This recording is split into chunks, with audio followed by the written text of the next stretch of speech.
घर सँभालना और घर को व्यवस्थित तरीके से चलाना बहुत बड़ी ज़िम्मेदारी होती है। मतलब हर गृहिणी के लिए ये बहुत ज़रूरी होता है कि उसे पता होना चाहिए कि उसे घर को किस तरह से मैनेज करना है और आए हुए पैसों को किस तरह से व्यवस्थित चलाना है। तो हेलो फ्रेंड्स, आज मैं इस वीडियो में आप लोगों को वही टिप्स देने वाली हूँ। आज मैं बहुत सारे पॉइंट्स मैंने कवर किए हैं जिनको जिनको फॉलो करके पूरा वीडियो देखने के बाद आप श्योरली कुछ ना कुछ बचत ज़रूर कर सकेंगे अगर मेरे वो सारे टिप्स फॉलो करते हैं। मैंने खुद उन टिप्स को फॉलो किया है, फिर मैंने उन टिप्स के मतलब को आपसे शेयर कर रही हूँ। तो ज़रूर फॉलो करिएगा और वीडियो किसी भी एंड पे अगर अच्छा लगता है तो उसे लाइक कर दीजिएगा, चैनल को सब्सक्राइब कर लीजिएगा। तो चलिए मैं स्टार्ट करती हूँ पहला टिप अपना। इसे एक अपनी हैबिट बना लीजिए कि हर महीने जब सैलरी आती है तो उसमें से कुछ अमाउंट निकाल करके, मैं ये नहीं कहती हूँ कि आप बहुत सारा अमाउंट निकाल दिए, आप 500 रुपये से स्टार्ट करिए, आप 100 रुपये से स्टार्ट करिए, बट हर महीने कुछ अमाउंट अलग ज़रूर रखते जाइए। और ट्रस्ट में कुछ समय बाद वो अमाउंट आपको काफ़ी बड़ा सा बन जाएगा और उस अमाउंट से आपको जब आपको कभी ज़रूरत होगी तो वो इमरजेंसी फ़ंड के तौर पे आपको अच्छे से काम आएगा। तो उसे आप ज़रूर निकालिए, हर महीने आप सैलरी से वो आप उसको निकाल के रखिए। सेकंड टिप ये है कि जब भी आप घर में बजट बना करके ज़रूर चलिए। एक डायरी, एक पेन रखिए, अपनी फ्रिज पे रखिए, अपने काउंटर पे रखिए या किचन के किसी भी जगह पे रखिए जिसमें कि आप अपने हर महीने की आपका बिजली का बिल कितना गया, आपकी ग्रॉसरी कितने की आई, बच्चों की फ़ीस कितने की गई, घर में और भी जो एक्सपेंस होते हैं वो कितने के हुए, ताकि आपको मंथ के एंड में ये पता रहे कि आपका कितनी सैलरी आई थी और कितनी सेविंग्स हुई और कितना खर्चा हुआ है।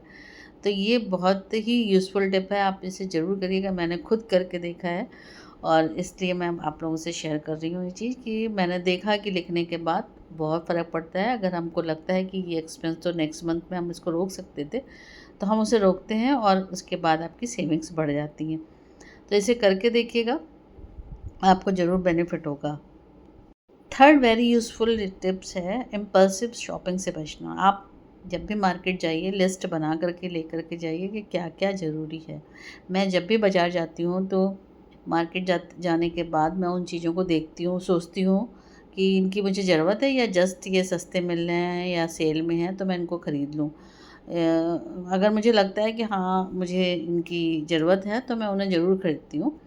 बट अगर मुझे लगता है कि सिर्फ़ मैं सेल में है और सस्ता मिल रहा है इसलिए मैं ख़रीद लूँ, तो मैं बिल्कुल भी नहीं खरीदती हूँ।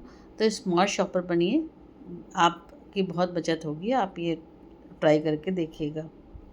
आजकल हर मोबाइल फ़ोन में ऑनलाइन ऐप्स पड़े होते हैं। हम कंपेयर करते हैं प्राइस और कभी-कभी हम यूँ ही सर्चिंग करते-करते हमको लगता है अरे ये तो सेल लगी हुई है, चीज़ मँगा लो। पैसे वेस्ट होते हैं तो प्लीज़ ऐसा मत करें। पहले तो प्राइस कंपेयर करें, मार्केट जा कर के ज़रूर देखें, क्योंकि कभी-कभी ऑनलाइन्स में रिवॉर्ड्स और कूपन्स, कैशबैक दिखा कर के वो प्राइस बढ़ा देते हैं और फिर वो रिवार्ड्स के रूप में दिखाते हैं कि हाँ, ये कैशबैक है, मिल जाएगा आपको, इतना ये मिल जाएगा और नॉर्मली हम लोग खरीद लेते हैं। तो बेटर रहेगा कि आप पहले मार्केट से जाइए, सर्च करिए, अगर वो एक्चुअल में आपको कैशबैक मिल रहा है तो आप बिल्कुल ले लीजिए और अगर आपको ज़रूरत है तो अदरवाइज़ उसे मत लीजिए। नेक्स्ट स्टेप जो हमारा है वो ये कि हम इलेक्ट्रिसिटी बिल हम आपने अक्सर हमने घरों में देखा है, मैंने अपने घर में भी देखा है और मैंने और लोगों के घरों में भी देखा है कि बच्चे रूम से बाहर आते हैं, एसी चल रहा है, चलने दिया, चार्जिंग पॉइंट पे फ़ोन निकाल लिया बट स्विच ऑन है। तो आजकल के जो स्मार्ट मीटर्स होते हैं उनमें छोटा-छोटा जो स्विच स्विच भी ऑन होता है ना, तो आपकी इलेक्ट्रिक जा रही है। तो मतलब आप ये समझ के चलिए कि वो पैसे वेस्ट हो रहे हैं। तो भाई ये आदतें अपनी भी डालिए, बच्चों की भी डालिए और कोशिश करिए कि जितना हो सके उतना मतलब लाइट ऑफ़ कर दीजिए जब भी रूम से बाहर निकलिए। लाइट ऑफ़ करिए, फ़ैन ऑफ़ करिए, चार्जिंग पॉइंट ऑफ़ करिए, मतलब सारे पॉइंट्स ऑफ़ करके ही रूम से बाहर आइए। तो आपका बचत होगा और ज़रूर होगा। नेक्स्ट स्टेप है कि आप घर में ही खाना बनाइए। जो भी कभी कोई गेस्ट आते हैं, नॉर्मली हम लोगों ने देखा ना, अब आजकल का जो चलन है उसमें जब भी कभी गेस्ट आते हैं तो हम बाहर से खाना मंगवा लेते हैं फटाफट से। और क्योंकि हम मतलब नॉर्मल ये हो गया है, बट ऐसा नहीं है, आप खाना बनाइए, थोड़ा सा एफर्ट पड़ता है बट उसमें आपकी बचत होती है। आप जब लास्ट में देखोगे ना कि 1000 रुपये में एक छोटी सी डिश आई थी, जबकि 1000 रुपये में घर में बहुत अच्छा सा खाना बन जाएगा। तो कोशिश करिए कि उसे घर में बनाइए। बहुत सारी रेसिपीज़ यूट्यूब पे पड़ी हुई हैं, उनसे देख लीजिए अगर आप बहुत अच्छा नहीं बना सकते। मैं ये नहीं कहती हूँ कि आप कभी बाहर का खाना मत खाइए, बाहर का खाना खाना अच्छी चीज़ है, बट बाहर का खाना अक्सर नहीं खाना चाहिए, ना ही अक्सर मंगाना चाहिए, क्योंकि एक तो पहली चीज़, आप बाहर का खाना खाते हो, हेल्थ ख़राब होती है। खाना में पैसे खर्च किए, फिर अगर हेल्थ ख़राब हुई तो फिर वो डॉक्टर पे भी खर्चे होते हैं, तो अननेसेसरी खर्चा बढ़ता है। तो बेटर देन कि घर का हेल्दी खाना खाइए, उसमें आपको हेल्थ भी मिलेगी और आपके पैसे की बचत भी होगी। एक इमरजेंसी फ़ंड हमेशा बना कर रखिए, मतलब जब भी आपकी सैलरी आती है तो उसमें से कुछ अमाउंट जो आप निकालते हैं वो अमाउंट आप इमरजेंसी फ़ंड के तौर पे रखिए। और एक छोटा अमाउंट हमें, मतलब उस अमाउंट को तो निकालिए, वो आपका घर में रहेगा, बट एक छोटा अमाउंट जो इमरजेंसी फ़ंड के रूप में आप आरडी के रूप में, या पोस्ट ऑफिस में जाकर के, या बैंक में जाकर के, या किसी एसआईपी में इन्वेस्ट करते रहिए, चाहे वो 1000 रुपये का ही कर दीजिए इन्वेस्टमेंट, बट वो 1000 रुपीज़ आपके कुछ लंबे समय बाद वो आपके कभी इमरजेंसी में बहुत अच्छे से काम आ जाएंगे। तो ये हैबिट ज़रूर डालिए। आपकी जितनी भी सैलरी है, जैसी भी सैलरी है, देखिए पैसे कमाना आसान नहीं होता है। पैसे कमा कर के लाना, जो इस तरह से महँगाई बढ़ रही है, उसमें जितना भी पैसा किसी के घर में भी आता हो, सबको कम ही होता है।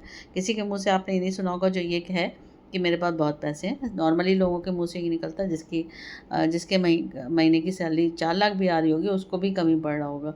तो हर आदमी के अपने-अपने खर्चे होते हैं और उस हिसाब से आदमी खर्चे करता है। तब बट अगर हम एक्सपेंस को थोड़ा-सा मैनेज करके चलते हैं, तो हमारे खर्चे भी हो जाते हैं अच्छे से और हमारी बचत भी हो जाती है।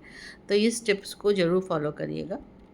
नेक्स्ट वेरी यूज़फुल टिप है, अगर आप क्रेडिट कार्ड का इस्तेमाल करते हैं ना, तो क्रेडिट पे सामान लेना आजकल का चलन है। हम लोग सभी लोग लेते हैं क्रेडिट पे सामान, क्योंकि एक तो उस पे कुछ पॉइंट्स मिल जाते हैं, फिर लैंड में कुछ गिफ्ट भी मिल जाता है।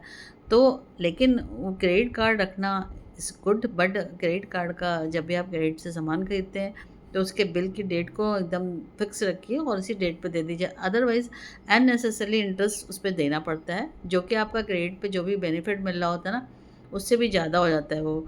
तो ऐसा मतलब इस चीज़ का हमेशा ध्यान रखिए कि आपके क्रेडिट कार्ड पे आपने जो भी चीज़ परचेज़ करी है, उसे टाइमली उसकी ईएमआई भर दीजिए, ताकि आपका जो मतलब पैसे जो भी हैं वो बच सके और आपको अच्छा बेनिफिट भी मिल सके और आपका क्रेडिट स्कोर भी अच्छा रह सके।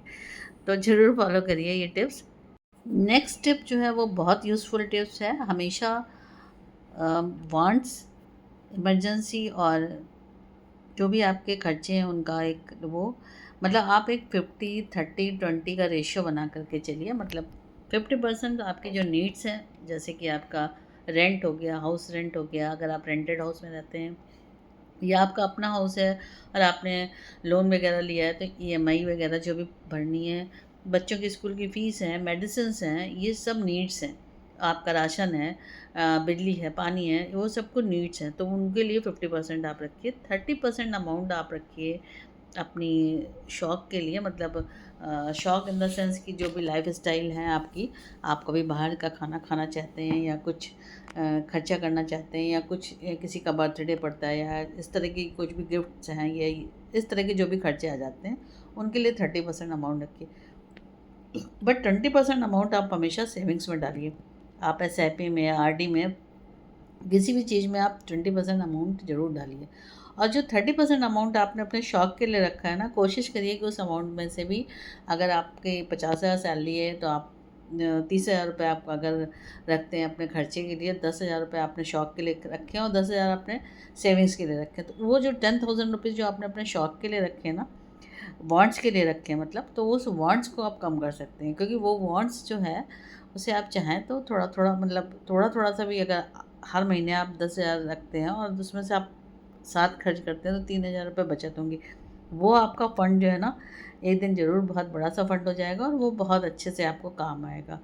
तो इस तरह की हैबिट्स आप डालिए। बच्चों को भी बचत करना सिखाइए। जैसे कभी दादी, नानी या मौसी, बुआ आते हैं, उनको पैसे देते हैं, तो उनका एक पिगी बैंक बनवा दीजिए। उसमें पैसे डलवाइए उनसे, और उनकी जब ज़रूरतें हों तो उनसे कहिए कि उसमें से खर्च करें। इस तरह से उनको भी सेविंग्स का हैबिट पड़ेगी। और ये छोटी-छोटी सेविंग्स की हैबिट जो होती है ना, वो आगे चल के बहुत अच्छा आपका आपके आपके हैबिट में ही आ जाता है कि हाँ, बचत करके चलना है। कंजूसी करने को मैं नहीं कह रही हूँ, बट बचत करना बहुत ज़रूरी होता है। सेविंग्स करना कोई बुरी बात नहीं है। अगर आप सेविंग्स करते हो, तो कभी भी आपको अचानक से आए हुए खर्चों से बर्डन नहीं होगा। आप रिलैक्स रहोगे, क्योंकि आपके पास ऑलरेडी बहुत सारा फंड है और आपका माइंड रिलैक्स रहेगा। आप ये ट्राई करके देखिएगा, ट्रस्ट मी गाइस। और अगर आपको लगता है कि मेरे ये टिप्स अच्छे हैं, काम के हैं, यूज़फुल हैं, मतलब मैंने खुद फ़ॉलो किया है कि जब मैं बजट बना के चलती हूँ तो मेरा माइंड रिलैक्स रहता है। कोई भी खर्चा आता है तो मैं एकदम से हाँ, पैनिक नहीं हो जाती हूँ कि हाँ, ये तो खर्चा आ गया, अब इसे कैसे मैनेज करेंगे। बट अगर हम बजट में नहीं रहते हैं तो हम कभी-कभी हमें पैनिक भी होना पड़ता है, कभी-कभी हम परेशान हो जाते हैं कि अरे यार, ये खर्चा अचानक आ गया, कहाँ से निकालें इसके पैसे। तो मिडिल क्लास फैमिलीज़ में या हाई क्लास फैमिली में हर आदमी के अपने हिसाब से खर्चे होते हैं। तो उन खर्चों को आप उस हिसाब से कटर करिए और सेविंग्स थोड़ी-थोड़ी करते जाइए। तो वीडियो अगर अच्छा लग रहा हो यार किसी एंड पे, तो प्लीज़ लाइक कर दीजिएगा और इन टिप्स को फॉलो करिएगा। मैं मिलती हूँ आपसे नेक्स्ट वीक में। मेरा वीडियोज़ पे आपको अगर कुछ भी अच्छा लग रहा हो तो कमेंट्स करके ज़रूर बताइएगा कि ये टिप्स आपको कितने यूज़फुल लग रहे हैं। अगर अच्छे लग रहे हो तो प्लीज़ लाइक करिएगा, मेरे चैनल को सब्सक्राइब करिएगा। Thank you for watching guys. Thank you and love you all. मैं इसी तरह के अच्छे-अच्छे आइडियाज़ के साथ आप लोगों से नेक्स्ट वीडियो में फिर मिलूँगी। तब तक के लिए बाय बाय।